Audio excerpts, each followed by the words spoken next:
The Last of Us TV show so far has blown away all expectations for what it could be. Everyone knew it could be what it is, but no one believed that it would be done. Put simply, it all seems too good to be true. But here we are with 2 episodes of The Last of Us TV show, and for the first time in a long time, I find myself looking forward to it rolling around each week. A feeling I haven't felt since Game of Thrones. But that isn't to say the show is without flaws. You might be thinking to yourself, man, this guy really just wants to complain about this shit for no reason. But let's be honest, on the other side of the coin, we could just as easily be sitting here pointing out what the show did right in a pile of trash, but we're not, which is good. Now that we know for the most part the show is going to be good, lots of factors come into play, and that is how each pivotal moment in the show is presented to us. One scene in particular we are all clenching our butt cheeks for will most likely make or break the entire show, but we will get to that when the show covers it. In episode 2, one of these pivotal moments was played out, and I would say for the most part it was handled rather well, except for one fatal flaw: the removal of dialogue. For the most part, this scene is played out perfectly, every line is delivered correctly, but then it just stops. Just as we're about to hit climax, the show decides to change the dialogue. This in turn affects one of the most impactful lines deliveries in the show. Here, I'll let you see what I mean. Joel, can you help me? No! Tess, it's over. We are going home. This is not my fucking home!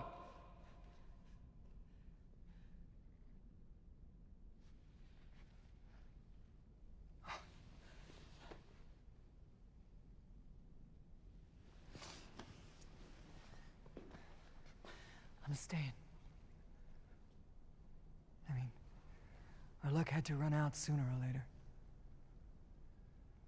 Fuck. She's infected.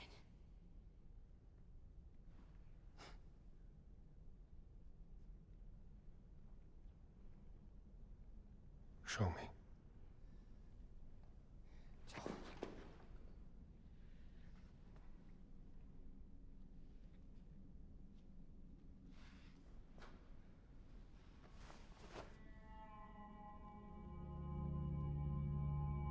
Oops.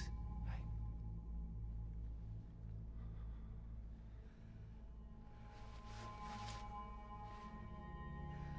Take your bandage off.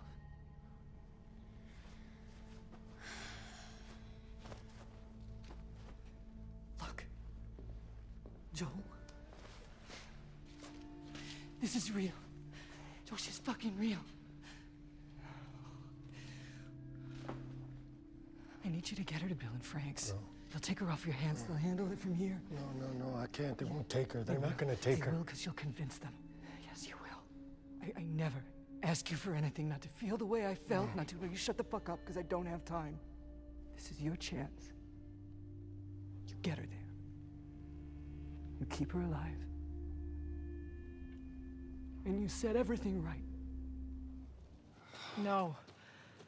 No. What happens now? What are you doing, Tess? Oh, God. Maybe they had a map or something to tell us where they were going.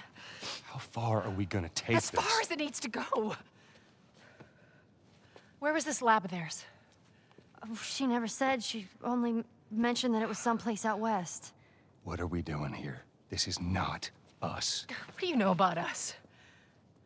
About me? I know that you are smarter than this. Really?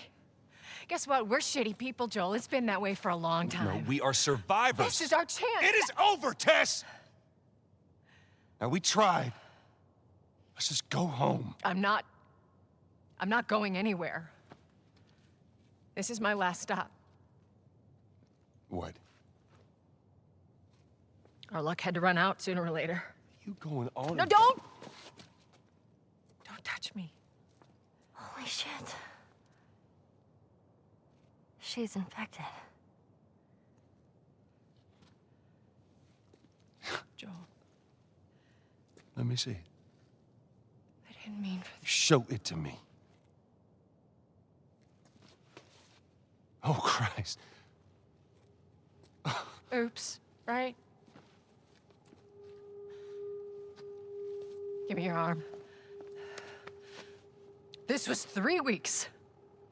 I was bitten an hour ago, and it's already worse. This is fucking real, Joel. You've got to get this girl to Tommy's. He used to run with this crew. He'll know where to go.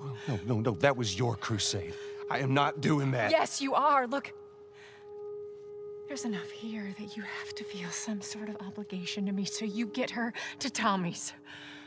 Now, I do not want to discredit my fellow Australian Anna Torv. She is an incredible actor.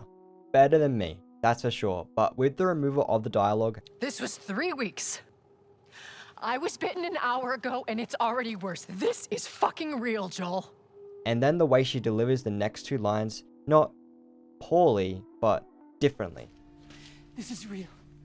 Josh is fucking real. Anatov went for a quiet, desperate approach to the line delivery, and it just falls flat for me. I needed the oomph the game brought, but sadly, it wasn't there. This is the importance of line delivery. For example, if Ellie's line delivery here, Our luck had to run out sooner or later. Fuck. She's infected.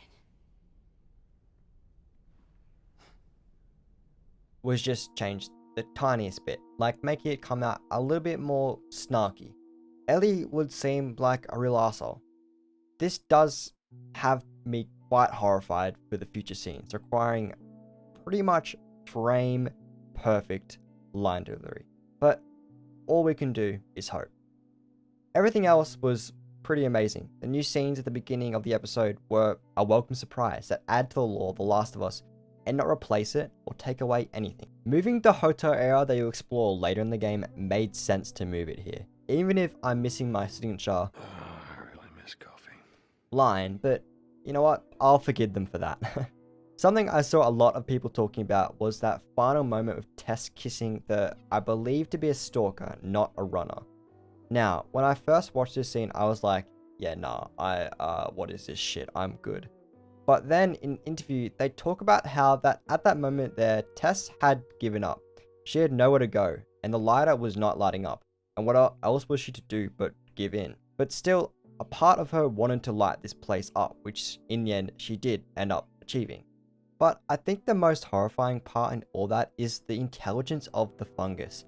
In the interview, they say that if Tess did decide to run, they would have chased her and ripped her to shreds. But because she chose to instead accept the fungus, it was smart enough to transfer, well, I guess the tendrils via a peaceful way, therefore making Tess instantly infected, I'm presuming. Which to me is just horrifying. The fungus showing, well, this much intelligence. This hive mind one of us that is all but grazed over in the games is front and center and really just adds even more layers to this terrifying fungus. Overall, great second episode. Needed more palettes in my professional opinion, but you know, we'll live with it. Anyways, all, see ya.